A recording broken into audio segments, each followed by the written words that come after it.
Okay. Hello there. We've got Drake from the East Coast, Thea down in SoCal, me up here in Northern Cal. We're going to try to make this quite a short one because Drake has to leave. So I want to start this out by talking just a little bit about why we're doing this series of discussions. Thea and I often talk like this all the time anyway, as do Drake and I when we have a chance to be together. And we thought it would be a good idea to just share it with others who might be having some of the same streams of thought or questions and want to join in to the discussion. The tagline on the website, on the Sacred Osiris website, is "Into the Age of the Fifth Sun."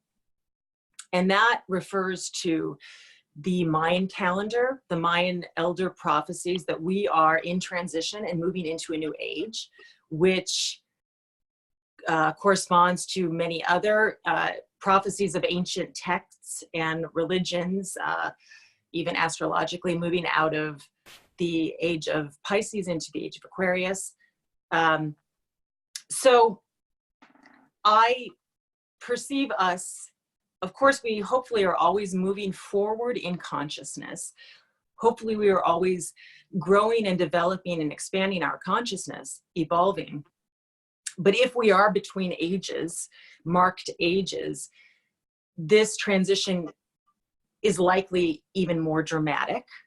Mm-hmm. And perhaps we could use even a little bit more attention and effort as we find new language to express this transition and perhaps new conceptions and new consciousness that we may be emerging into. Mm-hmm. So it's a dialogue, and it's just a lot of questions, and obviously we don't have the answers, and obviously we have some opinions, but the topic I wanted to talk about is organized religion. And I say that having a lot of respect for the practice of organized religion, but not subscribing to one particular set of beliefs that has been initiated by someone else or organized by someone else, but rather kind of an amalgam of my own study and practice and sense and faith and belief, and 49 years of life experience. So the question, I guess, or my issue with organized religion as relates to what I just said is that, and let me back up for 1 second. Something I love about anthroposophy, Waldorf teaching, is the approach to teaching, the approach to answering questions, especially when the child is young. You know, why is the sky blue? Rather than answer with an explanation of the way light refracts off molecules in the air, one might say, I wonder. Right? As opposed to answering with the finite, sort of dead answer that stops the questioning.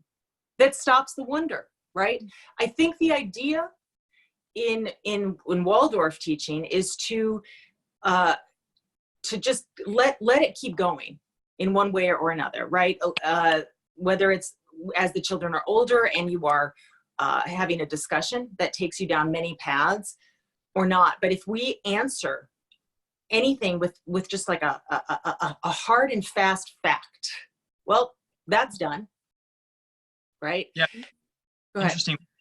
I remember having a discussion in class this week that left me feeling sort of unsettled. And it's funny that you're mentioning Waldorf, because Waldorf education has been on my mind a lot this week. Because my verse, I think it was my verse in 4th grade, came back to my mind. To wonder at beauty, stand guard over truth, look up to the noble, resolve on the good. And I think that was the first line that we would say every day when we left class.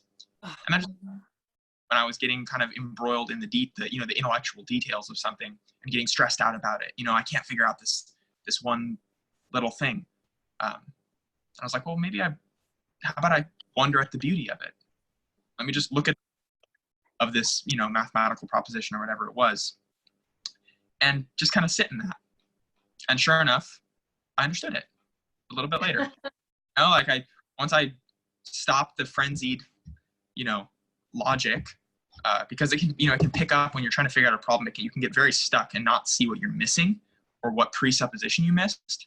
And when you're talking about different ages or people switching the way that they think about things, what came to my mind was presuppositions, because if you want to have a mode of thought or a doctrine that's going to allow you to evolve, it seems important that it would be a mode of thought or a doctrine or a philosophy or whatever it is that urges you to examine the presuppositions of the philosophy itself or the doctrine itself. And maybe that's what don't do. Say that again, could cut off. Maybe that's what organized religion, you said, doesn't do? Doesn't do. Maybe that's something it really explicitly doesn't do, is urge you to question why you would be associated with that particular organized religion. And that's a position on my part. I don't have evidence to back that up right now. I don't have a lot of life experience with a particular organized religion, but just from my reading of different texts, that seems something that perhaps that actual teachers, like Buddha or Krishna from the Bhagavad Gita, or Christ, I think they do urge people to actually think about things, but then the customs or laws laid down after those teachers by other people who embrace those religions maybe don't as much. Yeah. It makes me think a little bit, Drake, as you say that, like that the teachers themselves were teaching, one of it was to maintain interest in things and questions, that space of wonder. And what seems to be one of the things that people in general, one of the places where we get tripped up is that wanting to claim something entirely or be secure. I wonder if it comes from a sense of wanting to be secure in some finite existence, that the wondering stops, that we want that, like it's a failing of humans, maybe not a failing, but it's a habit. It's like we can observe. Maybe and it's not necessarily what the teachings are at all, right? That the teachings and that thread stream of wisdom isn't finite like that, but that's what people do to it, like hanging on to the image of it rather than penetrating to the essence of it. Yeah, or just, and that seems to be simply like staying in your comfort zone, right? That doesn't have to be something that is totally seen as negative. Like, yeah, all of us humans are going to do that, want to stay in our comfort zones. But if we can understand that it applies intellectually or religiously or spiritually as well, because I feel like at least personally, I don't often think about it applying to those areas as well. Like, I want to stay in my comfort zone in terms of, I don't know, how hard I'm working at something, or some other aspect of my life that's maybe more external and easier to examine. And I might not realize, oh, wow, it might also be my natural tendency to stay in my comfort zone religiously or spiritually or whatever these other aspects of life that are less tangible. Yeah. Humans have this kind of dichotomous relationship with change and the unknown. So we are drawn to it because we are curious, and we have an innate need to grow, as do all beings. But it's scary too. So we like to find answers that we can rest upon, I'd Yeah. imagine, right? And so I really like your point, Drake, that probably the original teachings and teachers were conveying a truth and spirit to others, who then took that and fixed it, right? I mean, when I say fixed, put it in a fixed organization, Right. that can be handed down and worked with as a framework. Always difficult to do. So I guess, you know, and I don't, since I don't practice an organized religion either, and my main experience is with Catholicism, but I didn't get that deeply involved in it. Right. I can't speak to the tenets of all the different religions. I do agree that a foundation of morality is critical to a society, a family, a religion, anyone, right? But I don't, but those can be principles that are not challenging to understand. But when we get into pedantic details, I was having a conversation with someone whose religion does not subscribe to a belief in reincarnation. Okay.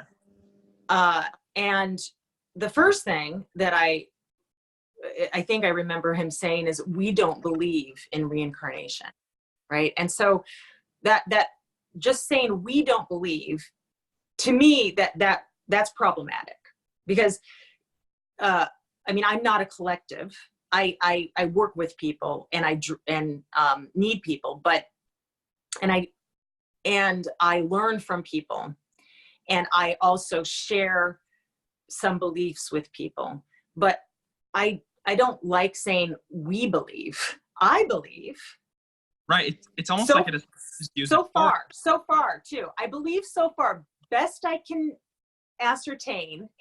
Here's what seems to make sense to me. Sorry, go ahead. Well, yeah, that's just what jumped to my mind when you said we don't believe. For some reason, I thought of sort of like the royal we.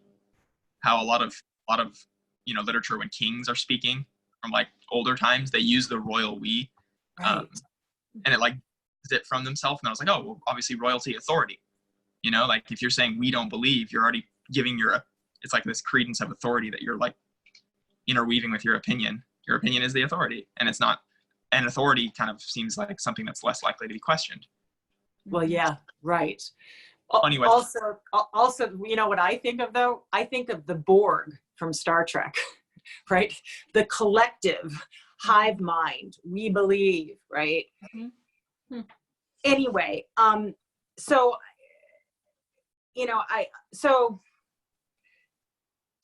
but back to that topic, for example, of reincarnation. Look, I don't know for sure. Right. To me, there's enough evidence out there, and certainly enough has been passed on through the Hermetic traditions by many that I respect, to suggest that reincarnation is something, does exist. However, as I pointed out to my friend, maybe the ultimate goal is to stop cycling. Perhaps the goal is to stop reincarnating. Perhaps that's the goal for humanity. Perhaps that's the goal for each individual soul, if you subscribe to that belief that there's a soul. And perhaps it was interpreted somewhere along the way that because the goal is to not cycle, it doesn't exist. But doesn't one need to leave room for the possibility that it does? Doesn't one need to leave room for the possibility that there is something contained in every religion that is every current modern religion being practiced, and every ancient religion that we have learned about, and every future one going forward, that there's some piece of the puzzle there that cannot be ruled out. Mm-hmm. What it draws to my mind a bit is the way in which there's certain stories, and I know Drake can relate, and probably you, that I like to reread every few years, different, if even novels or whatever, to come back to a story. And every time I read it, as I live more life, I see more in the story that was always there, but I couldn't, I didn't have the experience within myself to reflect it and see it. And so it makes me think a little bit of the teachings of these different lines, these different religions, that's why there has to be a continuous study and penetration of the wisdom that's passed to us, because if we take it at face value, we see it in the way we saw something when we were 5 or 10 or 15 or 25 or whatever it is, instead of allowing it to just continue to work on us and for us to work with it in that expanding depth of anything that's true or you know, that has that seed in it. Because that's funny. That makes me think a couple of people last night were talking about a certain Homer translator that is disliked in my dorm. And part of the reason for that, and this is debatable, is that part of her philosophy of translating is that when Homer repeats these epithets that he did because it was an oral poem and he was remembering, he needed to remember what came in between. So he would have these easily repeatable lines, dawn with rose red fingertips, or the wine dark sea, like things that he would describe the sea as the wine dark sea. Dawn, it was this dawn. But this one translator, she translates it completely differently every single time, because she wants the reader in English to be struck with the image as if it was a new image every single time. So she's giving different words to it. And I think I think I understand why she's doing that, because it's more impactful for the reader. But the flip side is, it seems like that takes some of the work of the person reading the book away, right? Because if you really try, you can read it and get something different out of that image, or be struck by that image equally if you're actively reading it every single time in one of the translations. And so this seems to get into, like, if you're going back and rereading a text, whether it's a religious text or some other thing that's you're helping guide your morality or your spirituality or anything, it takes effort to read it differently, right? Like it naturally happens if you let if years go by and then you go back and read a book, you're probably going to get something out of it just because you've changed as a person in that time. But if you're a practicer of a religion and you're doing it every single day or every week or something like that, it's hard. Like, it's hard to read the same things over and over again and relevance and have it, hit you, like have it really stir something in you every single time. Like, I didn't grow up. I don't think I was, like, it seems to be a difficulty of prayers too. Like, if you have a prayer you repeat, it's a really good practice, and I admire it. But to feel it every single time instead of having it be habit, and maybe the habit's not bad as well, but something that came up when I was hearing you guys talk about that.